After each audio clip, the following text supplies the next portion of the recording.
Meron tayong bibisitahin na si Sister Kayan. Bagong panganak siya, so bigyan natin siya ng kaunting tulong. Hindi na to, pero alam natin na makakatulong to kasi galing ko sa Lord. So tara na, punta natin si Sister Kayan. Shoutout mo na. Shoutout kay Eunice Peña Zerada yung nag-sponsor sa atin ng mga goods ngayon.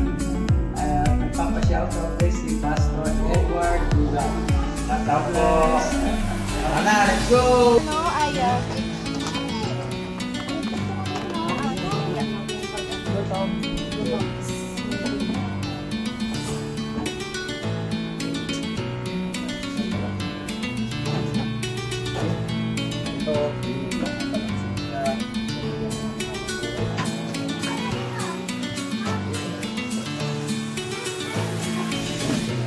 Nasaan siya?